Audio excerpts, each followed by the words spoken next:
Thanks for joining the ISG Smart Talk, exploring the artificial intelligence journey from no to now. Our hosts for today's talk are Director, Business Development, ISG Automation, Dr. Linda Delbridge, and Director, ISG Automation, Wayne Butterfield. This ISG Smart Talk is being recorded, and a link to the replay will be sent to anyone who completes the post-event survey, which you'll be redirected to at the close of this webinar.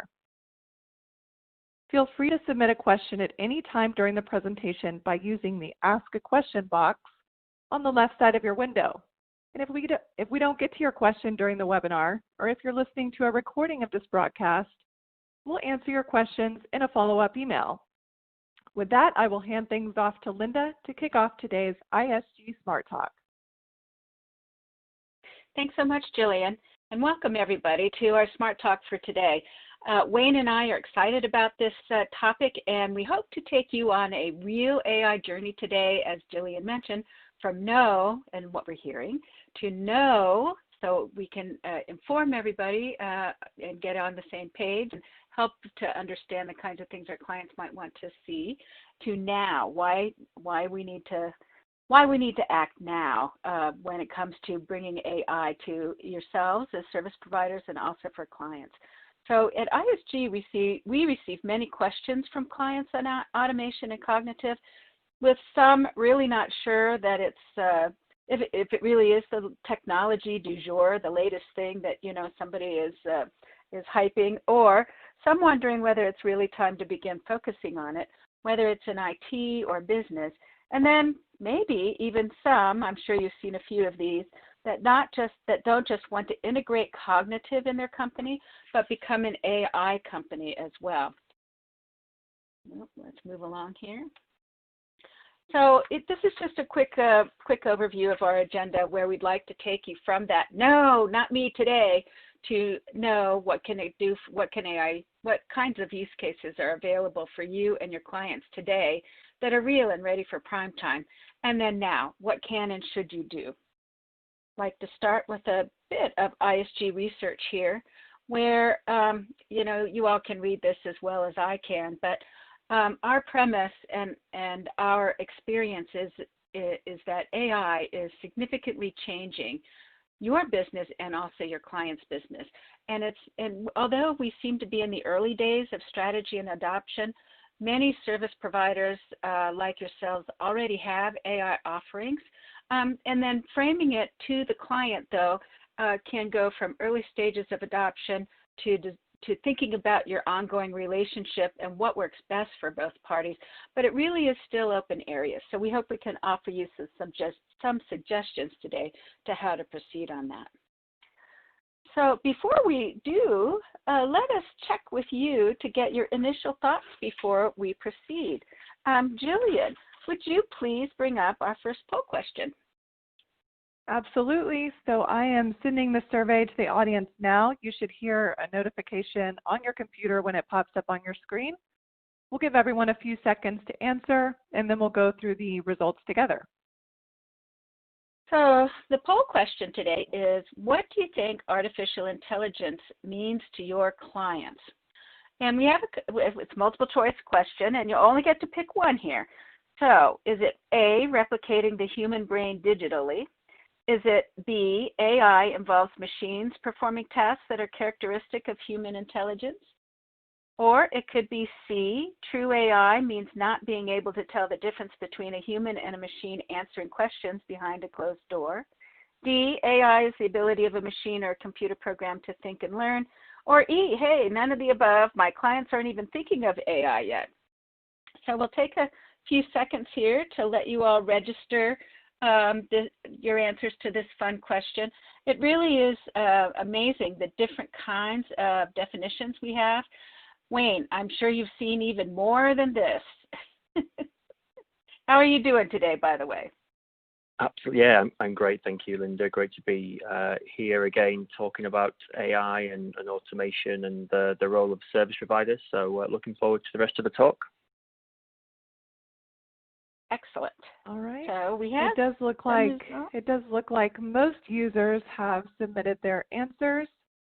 We'll go ahead and send the results to everyone so you can view what the most popular answers are. Linda, do you want to discuss the winner? Of course. So it looks like everybody thinks that, well, let's see, 46% think AI is the ability of a machine or a computer program to think and learn. 37% maybe AI involves machine performing tasks that are characteristic of human.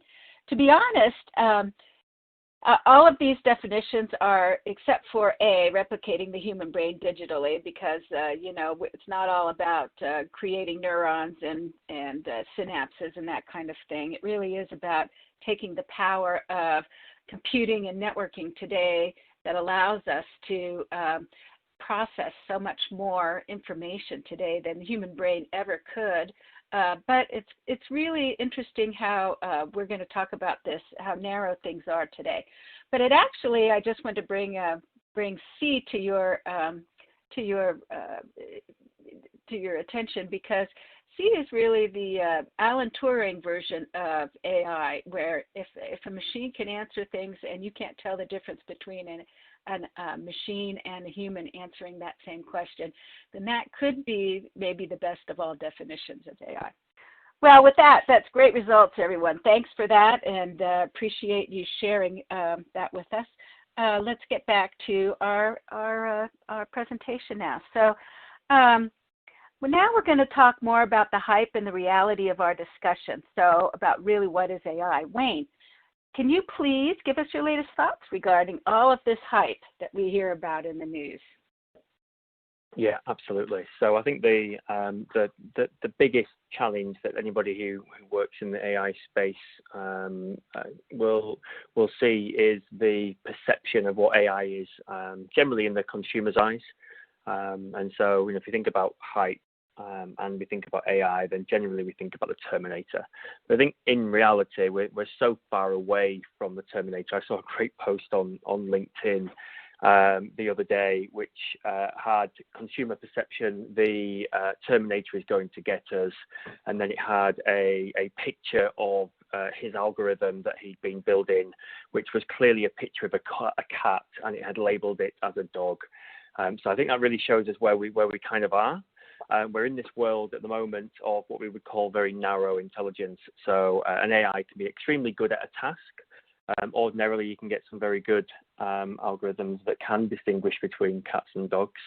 But we're not necessarily in this world of what we would call artificial general intelligence. And artificial general intelligence is when we would have an AI that is good at multiple tasks. So it's as good as a person is at completing multiple tasks.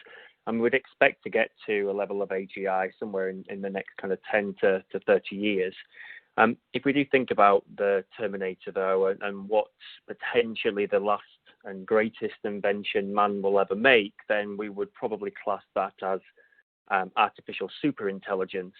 And there are various guesses as to when we may create ASI, some ranging from as early as 30 or 40 years, and some experts believing we would never create it. So all very interesting.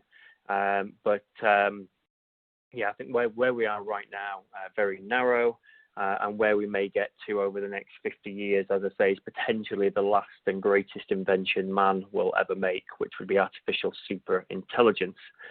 So over to you, Linda, for some more reality. Yeah, thanks. So thinking about that and about how you can frame that really for your clients is looking at the key companies that are really leading the charge on AI. And my slide is not coming up here.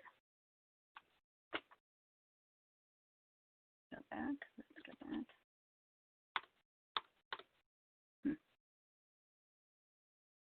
Wayne, maybe you could try clicking on that for me. I seem to have lost. There we go. Thanks. So just wanted to point out here on this that you can actually, AI is ready for prime time today. And these are the top 9 companies. There are many, many other niche vendors out there in the space, because really AI, especially in the narrow mode that Wayne just mentioned, can be built around huge data sources, or huge data, if you will, that can be manipulated to give certain answers, like the cat versus the dog. But there's many more areas in business that the AI can address, and we're going to talk about a few of those. The really interesting thing, though, that I think is that you got these Chinese companies, Alibaba, Tencent, Baidu, for instance, and then on the right you have Amazon, IBM, et cetera. Everybody is, it used to be the West had a little bit of an edge over the Chinese companies, but not so much anymore. And one of these reasons is because in China, they're very digital society. And one of those reasons is because a lot of data is available for these engines to crunch and to become better and better, and to execute the learning and the decision making that is required. Whereas in the Western companies, we're still very worried about privacy and the security of data and those things. And China has, by 2030, they want to be the global provider of AI. So it's an interesting thought to think about, but realize that there's quite a bit going on, that they all have algorithms that are ready for prime time that you can use, and we're going to discuss some of those. But there's more hype. Hey, we've got some reality now, but Wayne, there's more hype. Great, yeah. So thinking about and just touching on the big 9. So for those that are interested in hearing a little bit more around future planning and what Alibaba, Tencent, Baidu, and the big American firms are doing, there's a great book by Amy Webb called The Big 9. She does some fantastic visioning of the future and potential options of what may or may not happen as a result of the regulations or lack of, and some of the decisions that these companies are making now, and how they may positively or adversely affect us in the future. So if you haven't read it already, so I think it's a great read. So it's Amy Webb and the Big 9. Moving on, I guess, to the next slide around hype. People talk to me and others about AI, and it always appears to be a single thing. People talk about artificial intelligence. Yeah, actually, it's not a single thing. It's 200, 300 different disciplines. And so when you talk about AI, actually, you're talking about a collection of technologies. And I think that's really important, that if you start to break down AI into its different disciplines, that's where it becomes really important for the enterprise. And even now, as somebody who's been in the RPA space for a long time, people now are now classifying RPA, a reasonably primitive and simple technology, as AI, as you'll see in this diagram here. But there are a number of core components in the AI spectrum that I think are really relevant for business, especially when you're looking at AI to automate rather than AI to augment. And those, as you can see here, machine learning, natural language processing, RPA, vision, so anything from OCR all the way through to image recognition, all really important components. So, when people talk about they are an AI company, they use AI, actually they could be using one or hundreds of different disciplines. And I think actually understanding and getting under the hood of what do they mean by AI and what type of AIs are they using is really important when you are when you're a service provider, either with your offering to your clients or understanding what your clients are doing and maybe where you can help them. And Linda, I think there's some more reality here. Yeah, absolutely. And thank you for that, Wayne. And as Wayne mentioned, we tried to leverage those 4 bolded areas, if you will, in that previous slide, where we can think of taking a look at where this useful AI exists today, and especially if you have an RPA platform on which to build. We love having clients, and I'm sure that you see this too, as a service provider, that those of your clients who have gone through the discipline of implementing an RPA program have a base understanding of how the bridge between technology and the business can work, and have implemented not just automations, for the RPA area that is just generally automating that GUI interface that a human, is leveraging to do mundane and repetitive tasks, but also has built a center of excellence upon which you can launch your cognitive programs as well, because it's going to get even deeper into the business. But when you take a look at RPA using structured data, both the input and out, the other 4 areas on this slide is where cognitive begins to address a lot of the unstructured data that's found like in images or text, emails, documents, for instance. And even though this is a bit busy, we really feel that it illustrates this foundation of architecture based in the automation that you can bring then into cognitive. So it's a great springboard, RPA, and then leveraging back into image recognition for, say, invoice processing or document processing, pulling in contract obligations and deliverables, for instance, into natural language processing, which can take a look at emails. Wayne has a few examples later on, which is awesome, that I think you're going to find useful. And then on into cognitive reasoning, and along with conversational AIs, such as chatbots, both in text and voice. So we're going to talk a little bit more about that. But think through these particular areas, these 5 areas, because Jillian, we actually have another poll question, and it's related to this slide itself and what you're seeing with today's clients. All right, same as last time, everyone. You'll hear an alert when the next survey question pops up on your screen. We'll give everyone a few minutes or a few seconds to answer, but this question is, in which areas are you leveraging AI today with your clients?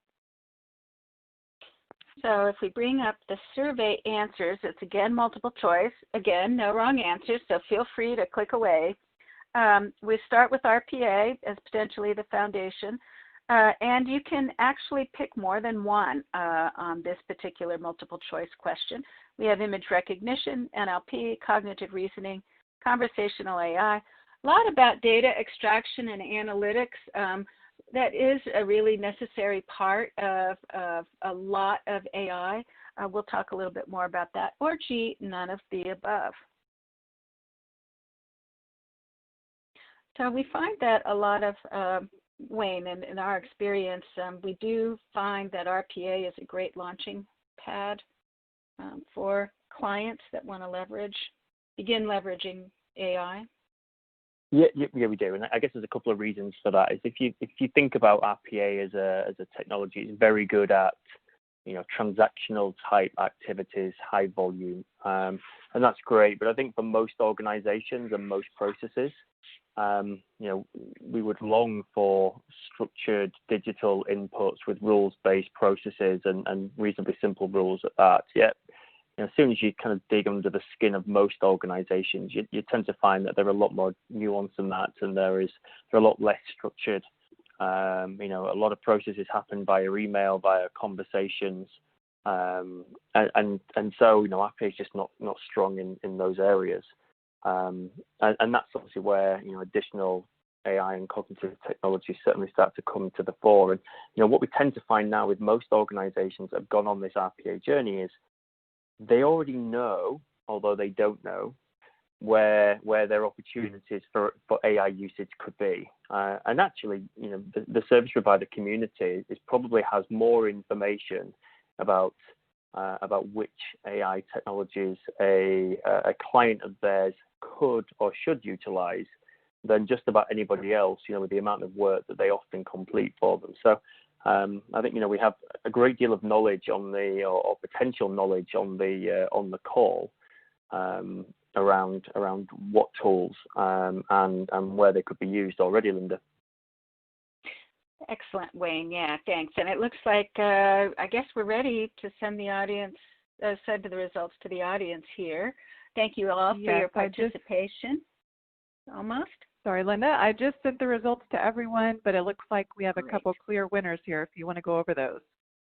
Oh, absolutely. So it looks like everybody is taking their best shot with RPA and also with conversational AI, which is actually the areas that we find have been generating the most success and the most value for the clients. The RPA picking off a lot of the low-hanging fruit in the ROI area, automating a lot of basic tasks that allow people to get out of their, taking the bot, if you will, out of the human, and then also with conversational AI. So that is definitely what I would call ready for prime time. All righty, so I think it's my turn for a little hype here. So let's talk now about how do you actually find those right opportunities. And Wayne, thank you for leading us into this topic because it should be top of mind for many of you on this call. We really want to find those right opportunities, and there's a ton of opportunities, but finding the right ones maybe to start. And boy, I'll tell you, we hear this almost every day. It's so hard to figure out there's so much AI, even though it's AI, artificial narrow intelligence, there's so many niche areas that you can go after that could be valuable for a company. So, but people are worried about, I have so many inefficient processes, especially when I think about automation. Where do I start?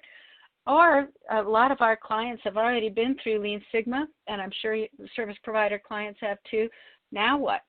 We've all read that AI can be biased or tricked or privacy issues, so that can make your clients reticent to potentially take a look at AI.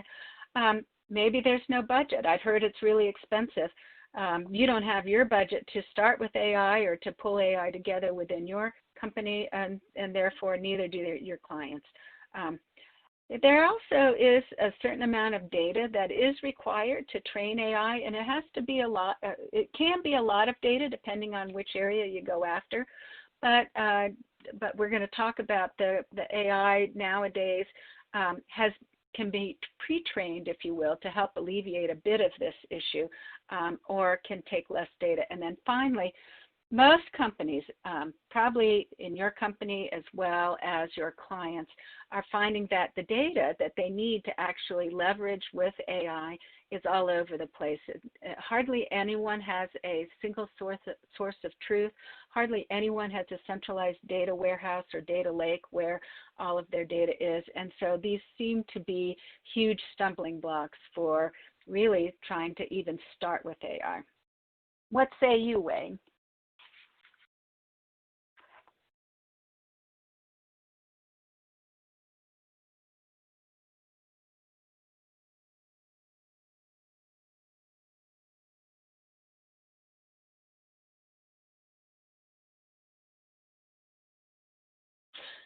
Well, I hope, Wayne, are you here?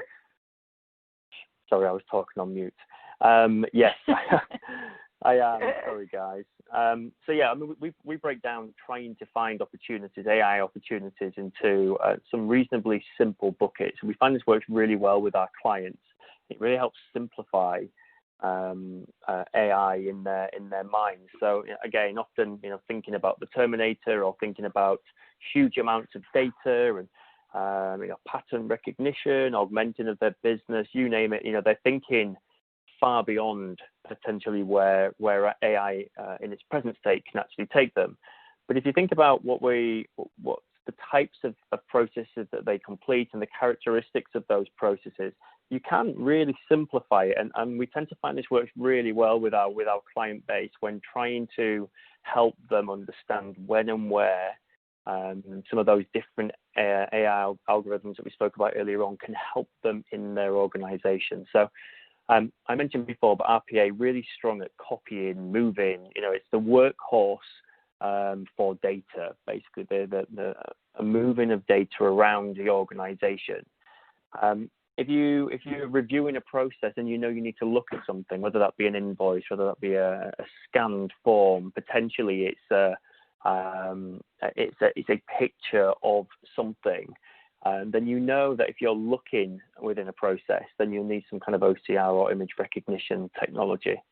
If you need to read something, so whether it be a note in your Salesforce, whether it be an email from a customer, or any other form of writing, potentially that's already being digitized as a result of the earlier step, then you know some kind of NLP technology is going to be needed. Now, I do separate NLP and conversational AI, and I'll come on to that shortly. But if you know you need to read something to understand the intent of a static bit of text, that's generally when we see the need for NLP.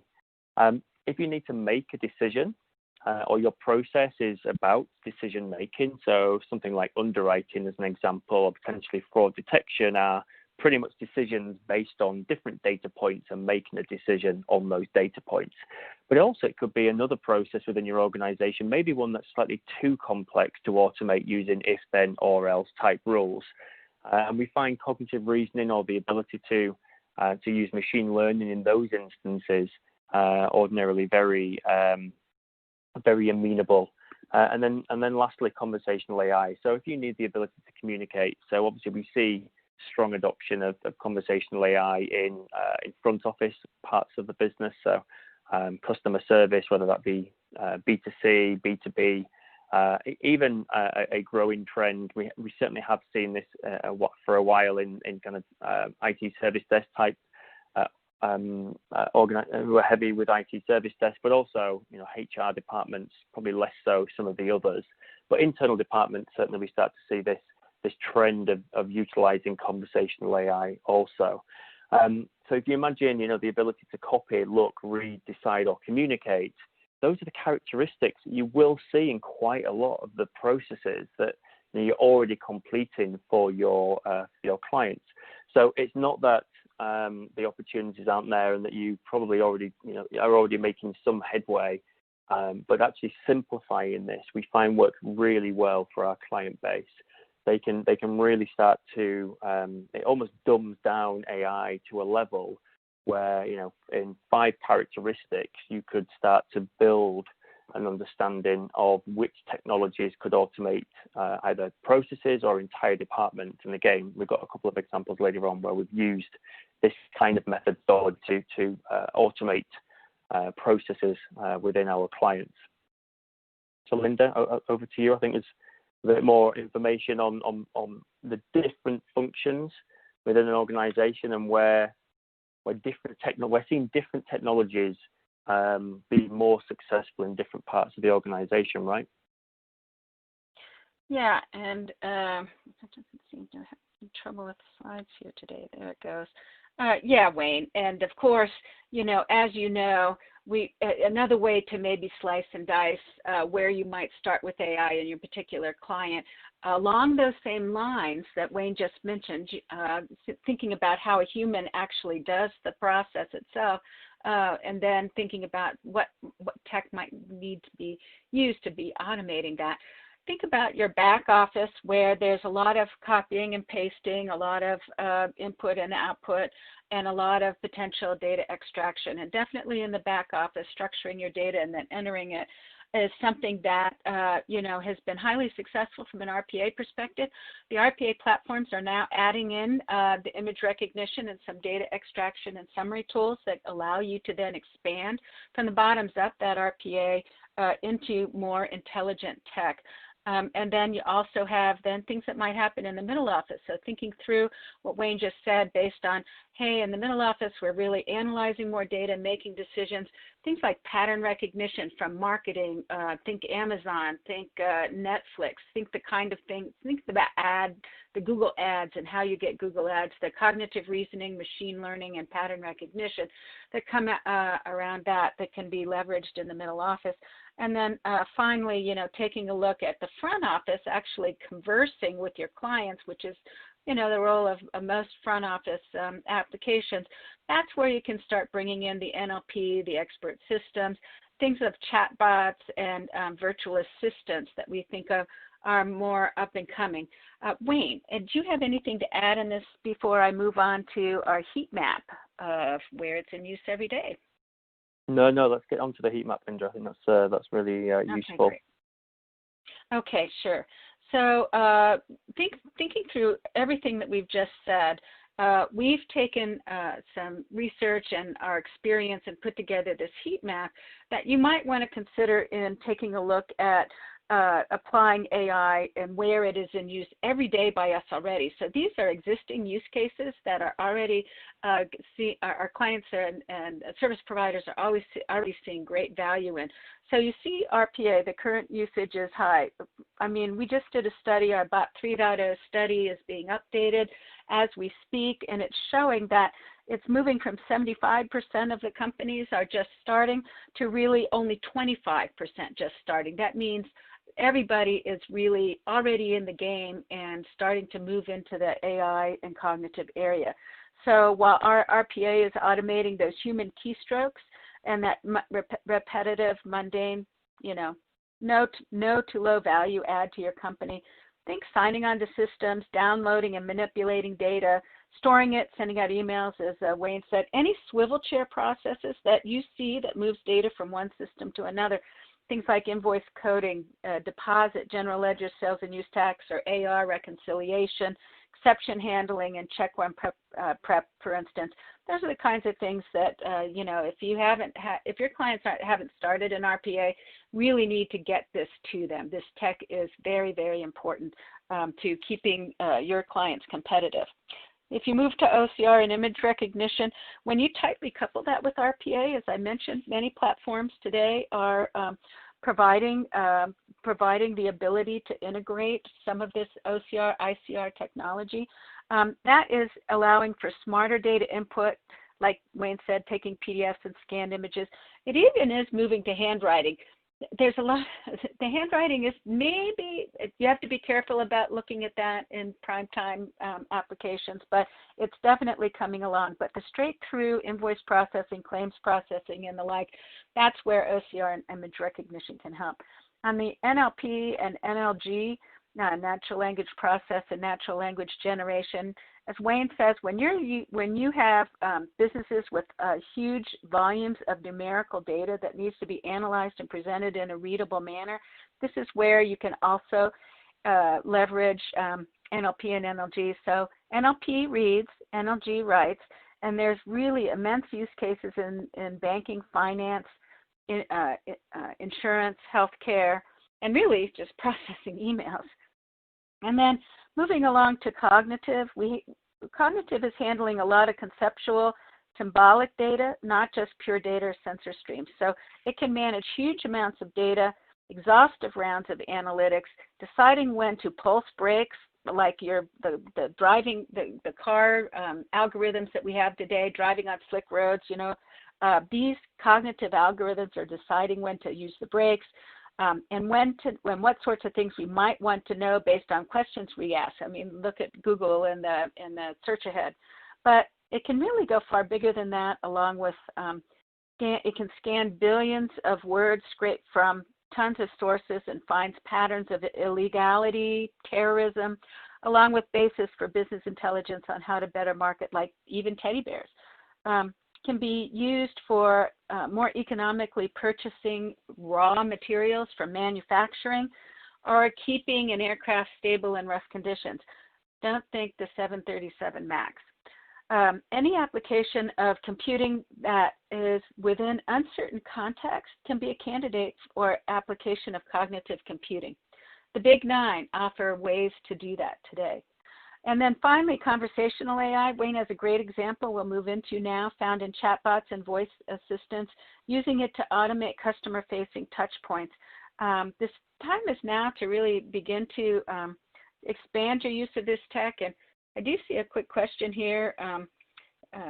In our clients' minds, a chatbot often means we don't care about you, and would you rather not spend money on a real person for you or you? And really, the idea is to get your customers the right answer the fastest way, and to do it in a way that's personalized to them.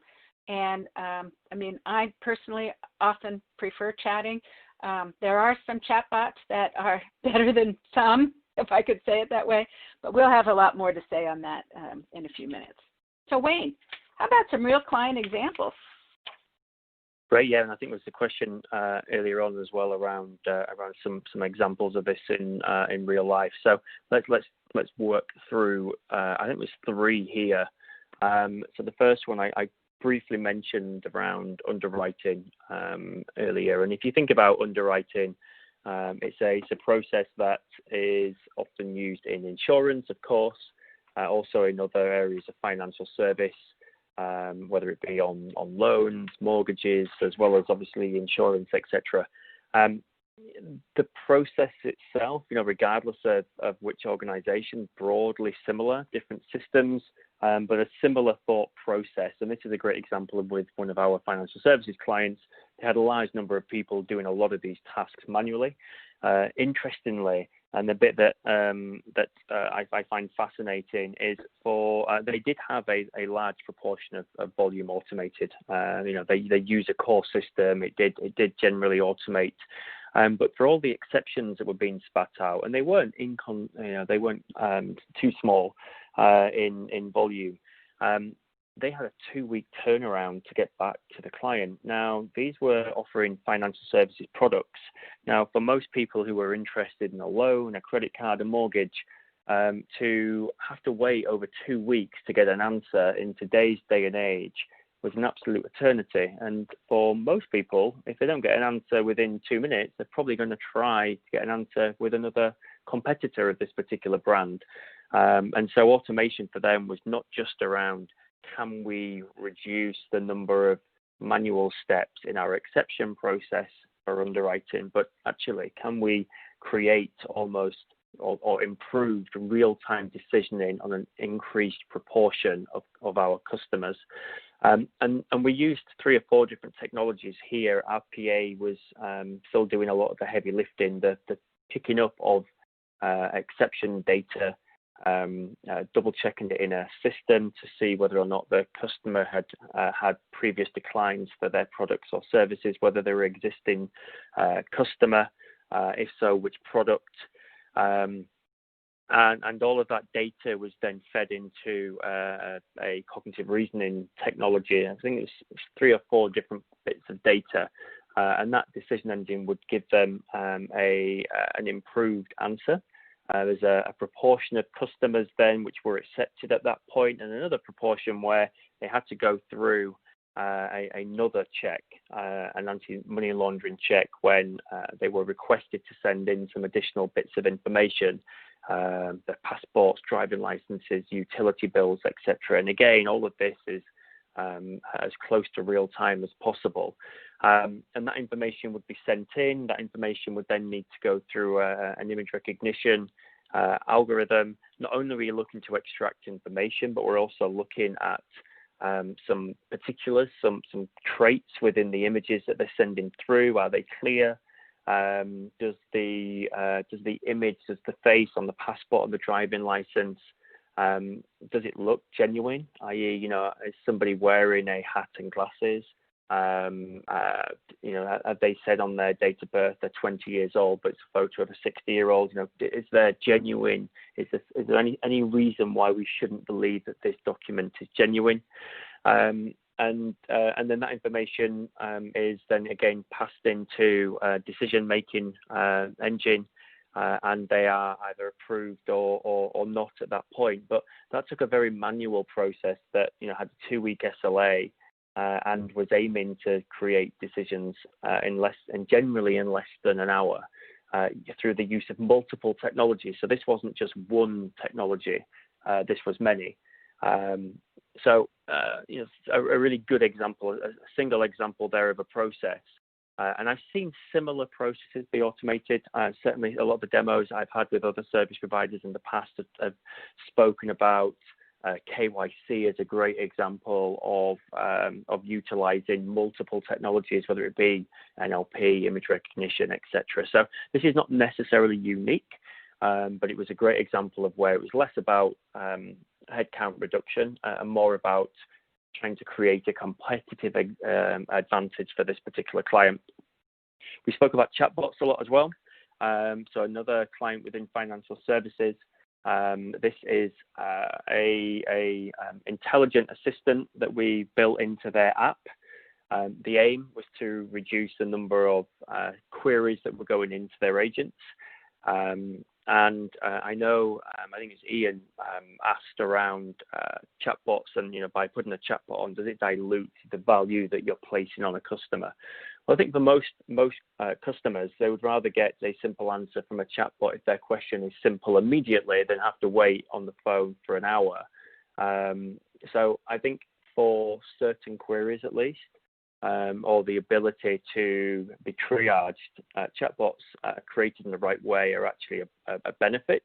But I do agree that you can have some pretty shocking examples where love and attention has not been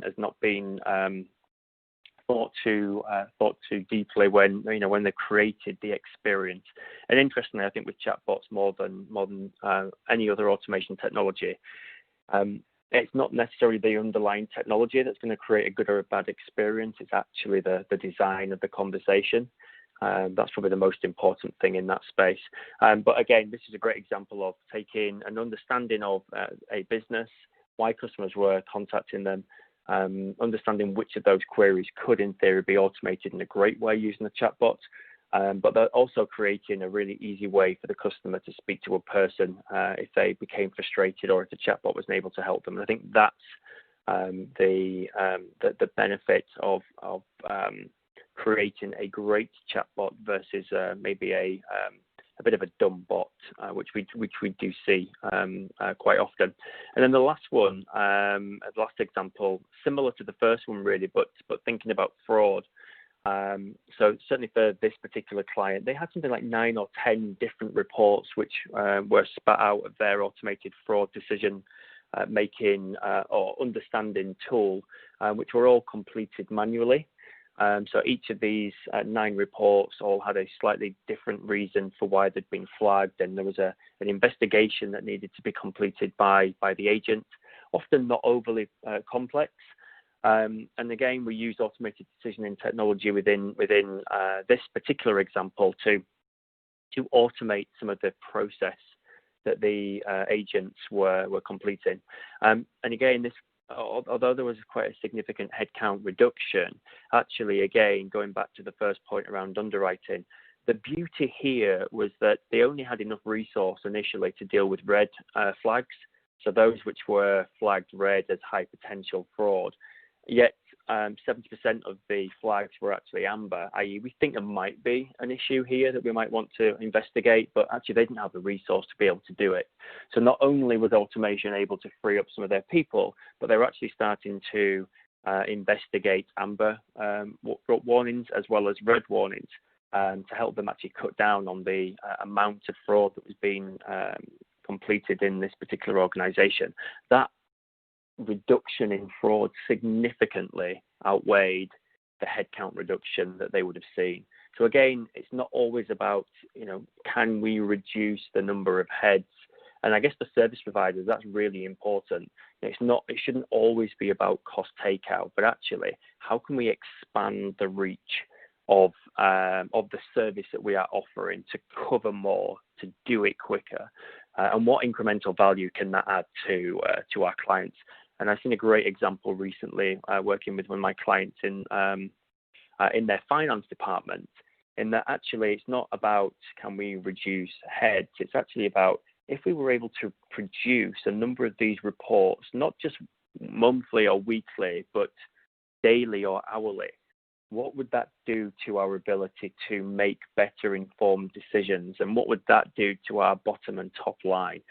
So, automation, with RPA and also these complementary technologies, there could actually be greater benefits than just headcount reduction. I think that's what the service provider community needs to be aware of, that there is certainly as great an opportunity to increase your stickiness as a result of doing the processes you do manually at the moment better using technology by increasing throughput, by reducing costs somewhat, by creating a better service for your end customers and their end customers. So lots of benefits that we've seen in these 3 examples, and not all of them about pure headcount reduction, which I think is refreshing. Linda, I think there's another poll now, I think. Yes, if Jillian could please pull up the next poll here, and go ahead, Jillian, there. All right, I am launching this now. We'll give everyone a few seconds to answer. And so the question is, where do you see, now that we've shared some of these areas to start or help your clients and yourselves actually in AI, where do you see the best place to start, or perhaps are already implementing in projects with your clients as well? And I know we sort of asked this a little bit before, but it goes back through the, all right, Jillian, I'm looking at, I don't see an event survey 3 coming up. There we go. There we go. Sorry, that was my bad. I can see it okay. Yeah, it's okay. The question we're asking this time is, where do you see the best place to start or are already implementing AI projects with your clients? And the answer choices are front office, shared services organization, back office, IT, and other. Okay, we'll wait a few moments there. I just wanted to address something else that Wayne was saying, not just about service providers. In our Bot 3.0 study, and I mentioned this earlier, the results from research, our ISG research, are coming out shortly in the next month or so. One of our preliminary findings is that service providers are not automating as fast as your clients think you ought to be. So I think this goes to the fact that perhaps that bottom line revenue might be impacted by automation, and certainly there is that case, but there's many other areas in cognitive that can pick up that potential reduction in your annuity revenue. I think that you could see, but your clients are really asking for this automation, and I would suggest, we're going to talk a little bit about this later, that you think about how to proactively go after that. And then one of the questions was, do we think RPA is eating jobs from Keshav? And we have actually found very little reduction in jobs from the companies. First of all, the employment market is so strong these days that hiring people on is expensive.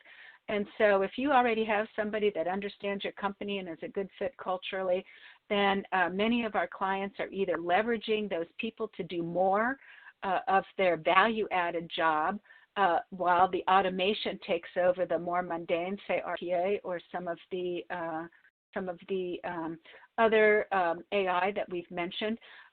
One client of mine is able to now process more invoices with the same amount of people, thus allowing them to expand their business without having to hire people. So most of our clients are doing no reduction in forces, but we're actually seeing that it's handled through attrition and then reskilling or upskilling. Let me say thanks for your answers. Are we ready to send the results to the audience, Jillian? Yes, I just sent those out. Looks like back office is the winner on this survey question. Awesome. So I think that that sort of coincides, right, with the one we saw earlier, where 45% or so were looking at or doing RPA. So it's a good place to start. Excellent. All righty. Well, let's move on to our, let's see if I can make the slides do again. No, they're not. There we go. Okay. So let's take my turn to do some hype again. I'm always excited to do the hype stuff.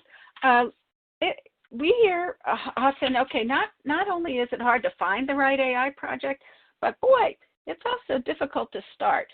Not going to go through all of these. I'm sure we all have heard these at one time or another, but everything from between, I don't have the skills are hard to find, implementing advanced AI is without a automation framework can be costly. You can't improve what you can't measure. What about adoption? Everybody, as the question attested to, always afraid, at least in the West anywhere, that automation is going to be taking away my job. But, you know, among these dazed and confused clients is some potential realities that we can help with. So, Wayne, please take us into how you might introduce AI into your clients.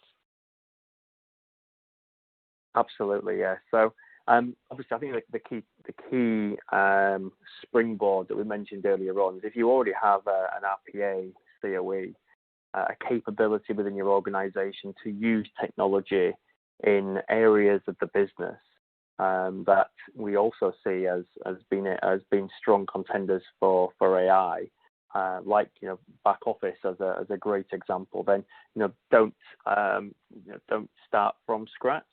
And the journey that we're taking most of our clients on right now actually is one of an evolution of their RPA COE to include additional technologies. Now, there obviously is a limit to this.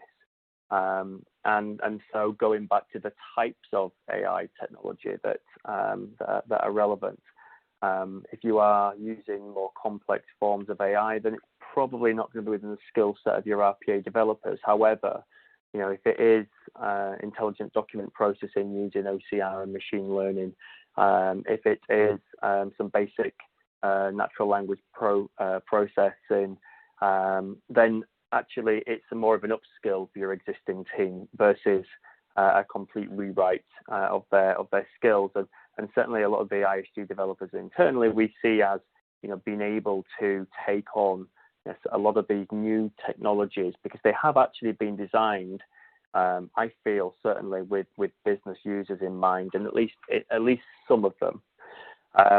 So leverage your RPA centers. Again, start small. Most of you will have done something quite similar with your RPA programs. You very rarely go big bang without doing a proof of concept, a proof of value, potentially a pilot. As much as it's exciting to get going, and potentially you don't necessarily need to start as slow because you've already got the great foundation. Obviously, it still does need at least a measured start, shall we say? And the reason being is you want to prove your successes. You want to get out into the business. You want to show them what you are doing. You want to get comms plans all around this. You want to ensure that you've got buy-in for your AI and cognitive strategy. And interestingly, I find that that's probably one area which is a big bone of contention in a lot of organizations. Who should own the AI strategy? Because if you think about AI, it's so far-reaching. Yet, where we're seeing a lot of traction at the moment, it's all within automation using AI versus using significant amounts of data and having your data scientists create new products and services as a result of 15 different data points and some pattern recognition technology. So there are different pockets of where AI is going to be useful, but certainly in the automation space is where we are seeing most of the traction so far. And therefore, for those who have already made progress with RPA, definitely a good place to start. Linda, I think last slide to talk about what this means from a service provider perspective. Yeah, I think we're going to just quickly go through. I'm having a few issues again with there we go. Yeah, as I mentioned before, thinking ahead in the future, really need to think through as a service provider how you're going to transition from a high revenue, lower margin set of services to lower revenue but higher margin. So you really want to be proactive to retain those clients. We also want to be sure you're leveraging that COE. Cognitive and AI still can't do everything, and a lot of people think it can. AI is here, wow, it's just going to be there and do everything, and that's not true. So you really have to help discipline your client and to find the right scope. Taking a look at the right data in the right format and in the needed amounts it's really one of the most important things, because it's just like all of computing. It's garbage in, garbage out. If you have bad data or inconsistent data or incomplete data, the AI is going to not be as efficient or effective as you or your clients would hope. Help your clients build their own AI teams, but supplement. I have one client who actually built their whole AI team leveraging Coursera. So they trained their people using, the data science and the data analytics courses, and off they go. And they're trying to do handwriting analysis. We'll see how that goes. Fifth, really, you got to place your bets. We looked at the top 9 companies. I'd recommend that book that Wayne mentioned already, but place your bets. There are many options that do the same thing.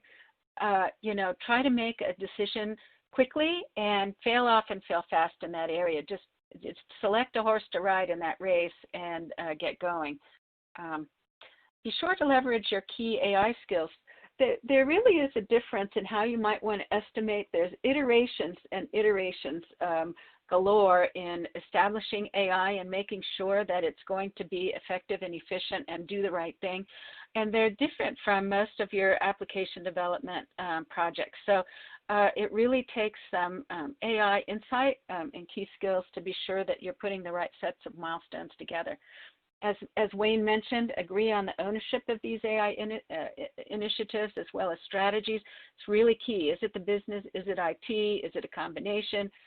Where does it really sit? And I think that each company and their culture is different, along with their goals and objectives and where they are in their state of automation. So help them with that. And then, as Wayne also mentioned, start small and iterate. Find something that's what I like to say, based on David Shotsky at Carnegie Mellon, viable, valuable, and vital as your first or second or third AI project.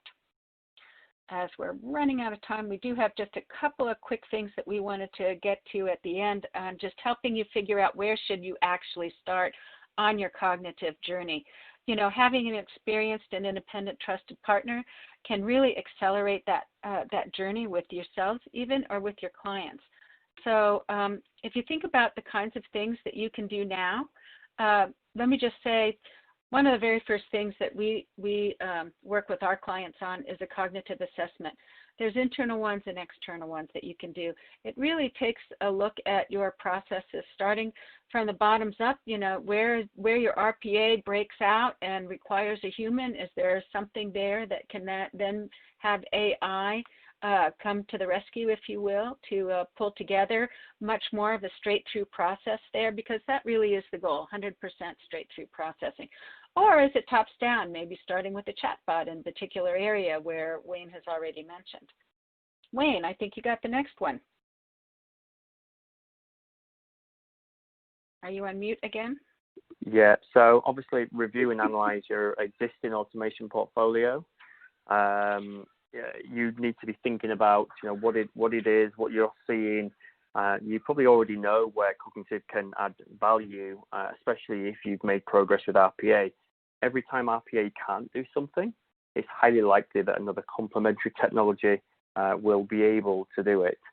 You're still looking for the same high-level transactional repetition volume, but actually the challenges of RPA are now being plugged with the various technologies that we've already spoken about earlier. Linda? Oops. Take a look at your existing toolkit. A lot of you as service providers have already ramped up your AI programs and offerings, but it might be a good time to take a look to revamp it, as AI is a very fast changing industry. I mean, it used to be you needed 1 million invoices to train your AI engine to recognize invoices, different kinds of invoices across input stream. But now it might be as few as 10 or 20. Things are really changing and you need to keep up with that. So take a look at your toolkit, maybe even your current RPA vendor. And then finally, Wayne. Yeah. I mean, obviously you need to continue, as you use more complex technologies, you need to continue to upskill your workforce. So whether that's your workforce for finding opportunities or your workforce for automating opportunities. We now have, our developers internally used to be experts in one tool. They're now having to be experts in 5 or 6.